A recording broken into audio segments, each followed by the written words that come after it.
Bonjour à toutes et à tous.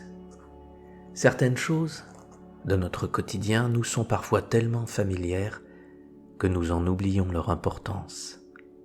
Avez-vous déjà remarqué combien les arbres sont essentiels dans notre vie ? Nous retrouvons également leur symbolique dans presque toutes les religions. Rien que dans le début de la Bible, il est fait mention de l'arbre de vie. Les arbres nous nourrissent, ils captent le CO2 et agissent comme des poumons planétaires. Ils empêchent les inondations, ils abritent les oiseaux et favorisent l'harmonie des écosystèmes.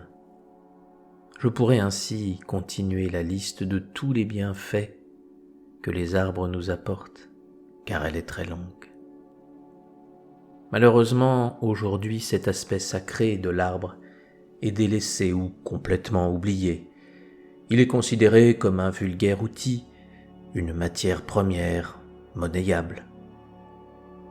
Dans cette vidéo, je vais vous faire découvrir un arbre exceptionnel, car il est multicentenaire, et tout au milieu de son tronc se trouve une statue de la Vierge Marie.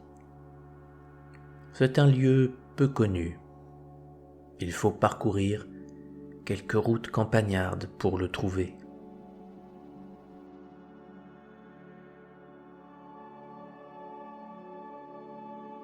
Le voici. Admirez sa grandeur et sa noblesse. Selon les estimations, il est âgé de 400 à 600 ans. C'est un chêne. Son nom scientifique est Quercus robur. Il est aussi parfois appelé chêne blanc ou chêne femelle. Peut-être est-ce la raison pour laquelle il est lié à la Vierge. J'aimerais vous raconter, comme je le fais habituellement, l'histoire à l'origine de ce culte marial. Mais je ne le pourrai pas, car c'est un mystère. Personne ne sait pourquoi ce chêne a été consacré à Marie. Les habitants de ce lieu l'ont toujours connu ainsi, de même que leurs ancêtres. Y a-t-il eu une apparition mariale ? Ce lieu est-il sacré ? Est-ce un ancien pèlerinage ? Personne ne le sait. Pourtant, ce lieu n'est pas une exception, car le lien entre la Vierge Marie et le chêne existe dans de nombreuses régions de France. Et peut-être que vous connaissez une église nommée Notre-Dame du Chêne. En tous les cas, lorsqu'on le découvre, cet arbre impose le respect. Et cela se comprend, avec ses 12 mètres de hauteur, ses 7,5 mètres de circonférence, et c'est en approchant, tout près, que l'on peut apercevoir en son sein un petit autel dédié à Marie. Bien sûr, vous trouverez peut-être que la Vierge présente n'est pas très spectaculaire. Et pourtant, il se dégage du lieu ce qui fait défaut à notre société, le sacré. D'ailleurs, les habitants des alentours ne s'y sont pas trompés et aiment entretenir les abords de l'arbre pour garder ce lieu intact. Proche de cet arbre se trouvait une ancienne fontaine, car l'eau est liée à cet endroit. Il y aurait beaucoup à dire sur l'eau. Voilà quelque chose que là aussi nous côtoyons chaque jour sans pour autant avoir conscience de toute son importance. Dans la Bible, il est souvent fait mention de l'eau, mais ce n'est pas le sujet de cette vidéo. Il se dit que ce lieu permettrait de résoudre certains problèmes personnels. Bien sûr, comme souvent, tout dépend de notre attitude lorsque nous venons nous recueillir. Un endroit, aussi saint soit-il, ne fait pas de miracle si dans notre tête, c'est le chaos. Si nous n'avons aucun respect envers ce qui nous entoure et qui nous sommes. La grande sérénité qui règne autour de cet arbre est propice à la prière, à la piété. Et ce chêne nous rappelle combien la création divine est belle, combien tout ce qui nous entoure est empli de beauté, combien nous pouvons être inspirés si nous savons regarder. Nous découvrons dans la nature l'abondance et la bienveillance que Dieu nous offre. Avec une seule graine, vous pouvez nourrir le monde entier si vous savez la cultiver. Voilà ce que Dieu nous a offert partout et à profusion. C'est l'humanité qui a créé les manques, la famine, les pénuries. Par son insouciance, sa stupidité, son égoïsme. Alors que Dieu nous a offert la graine qui peut se multiplier à l'infini, l'humanité a créé l'OGM qui est stérile et ne peut être utilisé que si l'on a de l'argent.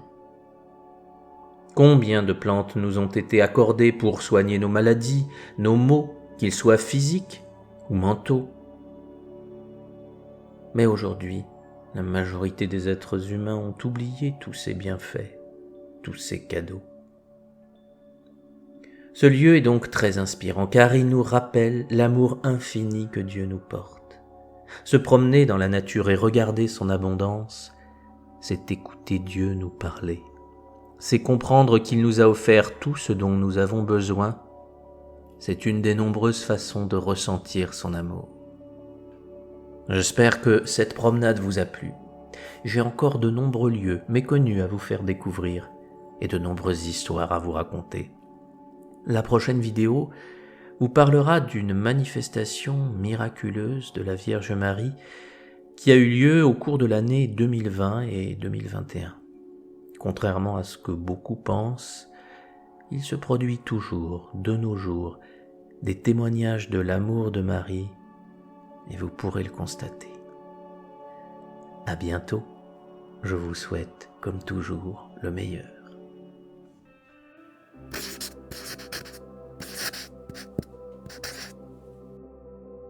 Alors, comme je vous l'ai dit en début de vidéo, sur l'onglet communauté donc de la chaîne, il y a toujours un onglet communauté sur YouTube désormais, et bien chaque semaine je donne quelques infos, je donne des infos sur les prochaines vidéos, sur la chaîne, sur pas mal de choses. Si vous ne connaissez pas, je vous invite à y aller. Et un des derniers posts qui a eu lieu, j'avais fait un petit jeu qui était très facile, il faut le reconnaître, où j'avais présenté un vitrail et j'avais demandé à chacun qui voulait participer de pouvoir me dire ce que ça représentait. J'avais dit que je ferais une petite dédicace aux 3 gagnants, et puis donc j'ai décidé, parce que je trouve que vous avez été très sympathique de répondre et de participer, j'ai décidé de citer toutes les personnes qui ont trouvé la bonne réponse. Alors je mets le vitrail devant vous comme ça, vous voyez que c'était pas très difficile, c'est évidemment le baptême de Jésus par Jean-Baptiste. Alors il y a des subtilités, parce qu'on a représenté souvent ce baptême de Jésus, là vous voyez, là, il y a toujours une représentation du Saint-Esprit, un archange, etc. Mais donc quasiment tout le monde a trouvé, et bien je vais remercier toutes les personnes qui ont participé, donc en les citant. Merci alors par ordre, je ne sais pas exactement s'il n'y a pas une personne qui passe devant l'autre, il faut m'en excuser si c'est ça. En tous les cas, c'est comme ça que moi ça apparaît sur mon fil, donc merci à Patrice, et évidemment, excusez-moi si j'écorche vos noms, ce n'est pas volontaire bien évidemment. Alors merci à Patricia Bounou, à Luc Medium, à Léonie Adnin, à Patrouchka Tatanka, vous remarquez que je l'ai bien prononcé, enfin j'espère, à Audrey Michel, à Martine Benamou, à Phil San, à Claudine Bale, à Barbara Mba, à Anne-Marie Rabito, à Apollinia, à Cerise Nadia, ou Nadia Cerise, je ne sais pas, à Bernadette HPS, Géraldine Rabot,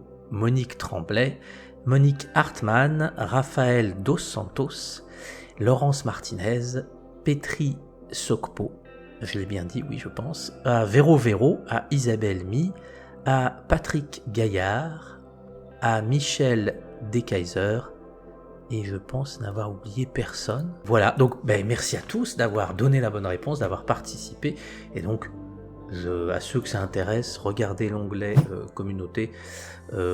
Si ce genre de petits jeux vous plaît, j'essaierai de les continuer parce que c'est toujours sympathique. Et donc pour information, ce vitrail était dans une église qui était proche du lieu où j'ai filmé l'arbre de cette vidéo. Voilà, alors pour l'été, normalement je vais évidemment continuer la chaîne. J'ai différentes petites idées que je vous parlerai la prochaine fois. J'avais aussi évoqué l'idée d'un live. Alors je connais pas trop les lives, hein, je sais que j'ai appris que ça se faisait beaucoup. Mais dans mon idée, le live, je sais que ça n'intéresse pas forcément tout le monde, mais l'idée était de pouvoir discuter ensemble, de parler peut-être du cas d'une personne qui est dans une difficulté, ou que ce soit pour sa santé ou des difficultés personnelles, et puis que tous les gens qui sont connectés puissent, alors je n'ai pas encore vraiment défini, hein, mais par la prière, finalement par l'assemblée que l'on pourrait créer au moment où on serait tous connectés ensemble, essayer de voir si on pourrait aider la personne qui en aura fait le besoin. Voilà, je ne sais pas trop encore comment je vais mettre ça en place, parce que je ne connais pas trop comment marchent les lives.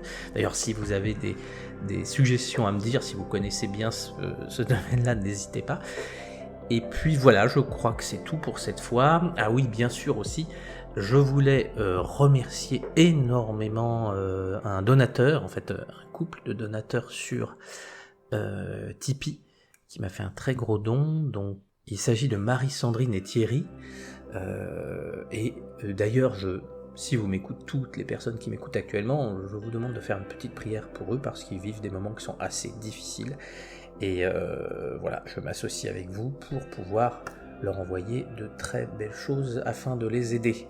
Je remercie également pour leurs dons parce que normalement je réponds à toute personne qui me fait un don, bien évidemment.